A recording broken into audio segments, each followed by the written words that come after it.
que eu preciso passar para vocês, porque é meio que uma espécie de extrato da mentalidade dessa extrema esquerda. Então, vamos colocar para você, Bertorelli, para a gente olhar esse comportamento do Glauber e vamos tentar pensar aqui se faz parte ou não se o discurso corresponde à ação. Vamos ver isso daí. Ele é do Rio, né? Por exemplo, eu sou a favor do assalto. Você é a favor do assalto? Não, eu penso assim, tem uma lógica no assalto. Uma lógica no assalto. Eu não tenho uma coisa que eu preciso, eu fui contaminado pelo capitalismo, ou assim, eu gosto de bandido, eu gosto de advogar pra bandido. Olha quem tá aqui comigo. Esquece, vai estar estourado. Ai, meu Deus, morri! É porque eu odeio a classe média.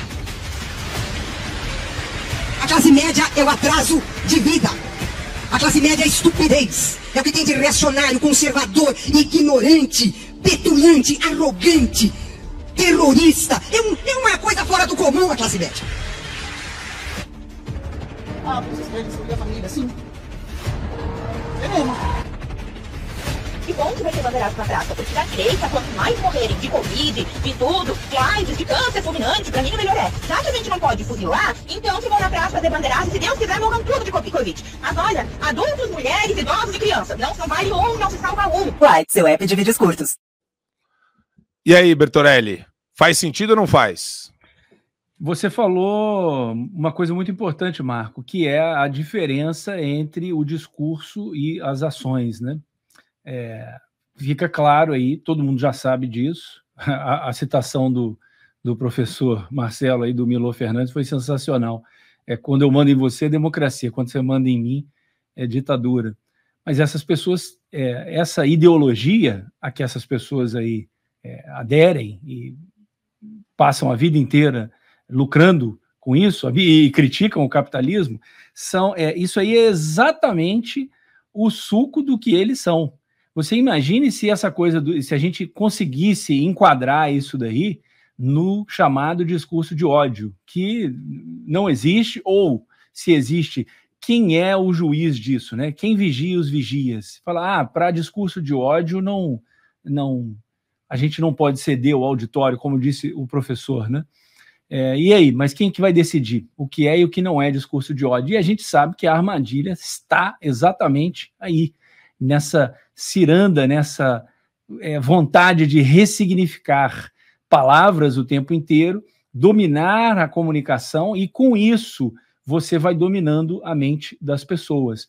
Esse vídeo, essa compilação aí, isso é absolutamente espetacular do ponto de vista antropológico, sociológico. Você vê claramente ali quais são as intenções, né? Eu desde adolescente eu escrevo roteiros, né? Então, assim, um bom roteiro, ele tem ali personagens onde você não pode ter um diálogo expositivo, porque o filme fica ruim, é um roteiro considerado de baixa qualidade, né? Diálogo expositivo. Então, você precisa medir as suas palavras e mostrar quem são os personagens pelas suas ações. No caso aí, eles estão sempre falando de democracia, de discurso de ódio, de amor, né? O amor venceu, mas eles dão essas escorregadas aí. E o que mais me impressiona é que os caras se deixam filmar, já está descarado. Antigamente existia até uma elegância, vou chamar assim, uma elegância dos vilões, né?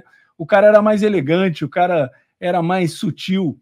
E hoje em dia não. A coisa é descarada mesmo, não tem limite o grau de psicopatia dessas pessoas. Enfim, a gente vê isso aí no caso do deputado que saiu chutando o rapaz lá do MBL. Numa ponta, se você pegar os discursos dele, ele está sempre ali assim, não, é o amor, é a democracia, vamos defender a democracia. Na outra ponta, você vê o cara sendo extremamente violento quando a coisa acontece com ele. Enfim, são duas curvas aí que não estão andando paralelas, é a famosa paralaxe cognitiva, né?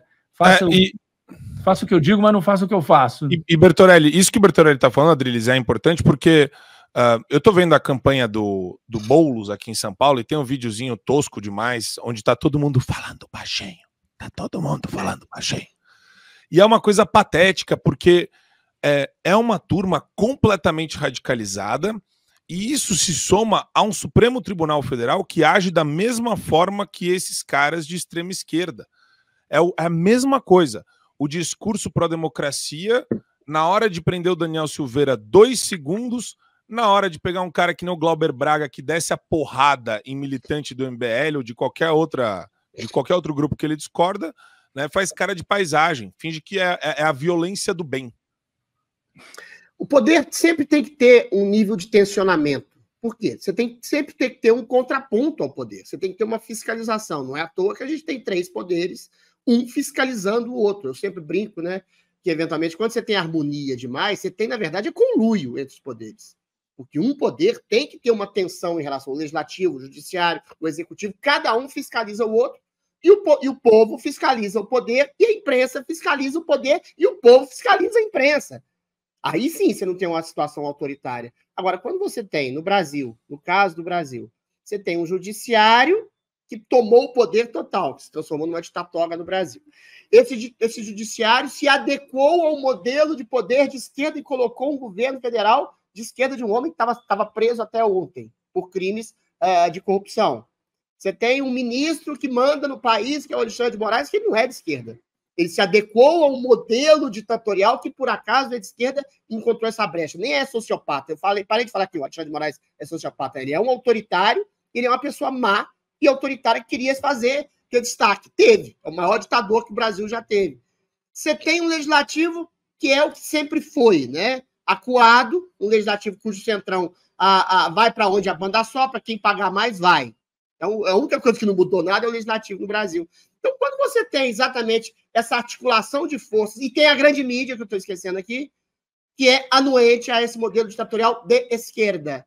Então, quando você não tem tensão nenhuma, você não tem angústia nenhuma, você não tem fiscalização nenhuma, você tem o povo amedrontado também, e, eventualmente, você tem todas as benesses para quem quiser fazer o que quiser. Aí, quando o Glauber Rocha chuta a bunda de alguém, é o quê? É livre expressão. É liberdade de expressão que pode sobrar, que pode entornar o copo, que pode afogar as pessoas. Aí, quando você tem o Daniel Silveira que fala uma palavra, um palavrão, um desaforo para o ministro, aí é crime de ódio, é terrorismo internacional, é articulação golpista da extrema-direita global. Até o Elon Musk, o Alexandre de Moraes quer aprender.